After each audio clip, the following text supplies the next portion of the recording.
Petrol diesel दरवाढी विरोधात शिरपुरात धरणे आंदोलन, सीपीआय आणि किसान सभा आक्रमक.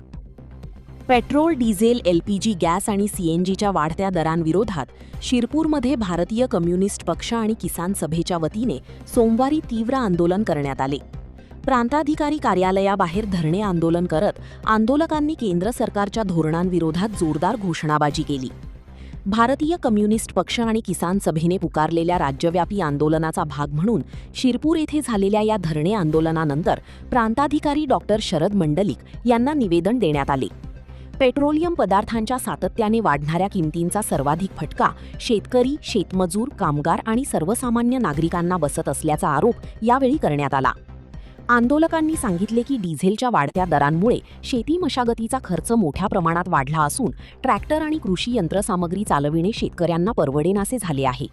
परिणामी शेती उत्पादन खर्च वाढून शेतकऱ्यांचे आर्थिक गणित कोलमडत असल्याची खंत व्यक्त करण्यात आली.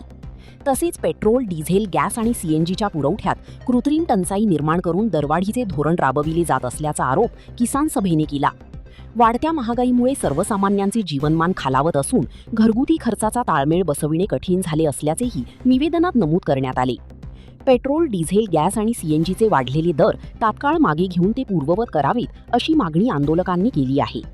या आंदोलनात सीपीआय व किसान सभेचे ॲडव्होकेट हिरालाल परदेशी, संतोष पाटील, डॉक्टर सरोज पाटील, सुभाराम पावरा, गुलझार पावरा, नारायण पावरा, संजय पावरा आदी पदाधिकारी, कार्यकर्ते तसेच शेतकरी व नागरिक मोठ्या संख्येने सहभागी झाले होते.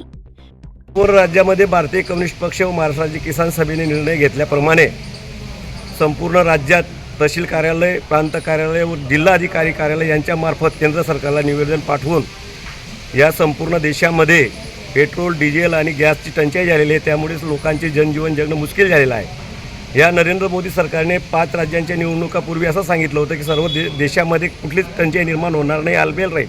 परंतु निवडणूक आटोपताच दररोज पेट्रोल, डिझेल, गॅसचे दर वाढत आहेत आणि वाढून देखील मिळत नाही.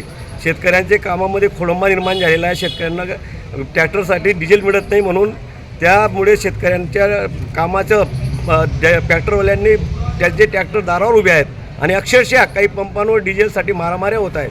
ही परिस्थिती केंद्र सरकारच्या आटोक्याबाहेर गेलेली आहे. म्हणून भारतीय कम्युनिस्ट पक्ष महाराष्ट्र राज्य किसान सभेने ह्या प्रांत कार्यालयांना निवेदन दिलं आणि निवेदन देऊन अशा मागण्या केलेल्या आहेत की गॅस आणि पेट्रोलचे दर कमी करा, कृत्रिम टंचाई कमी करा, खताचा पुरवठा पुरेशा प्रमाणात करा, बोगस बियाणे विकणाऱ्यावर कारवाई करा, अशा 10 मागण्यांचे निवेदन दिलेले आहे. त्या पेट्रोल, डिझेल, सीएनजीचे दर कमी नाही केले तर पुढील काळात तीव्र स्वरूपाचे आंदोलन करण्यात येईल.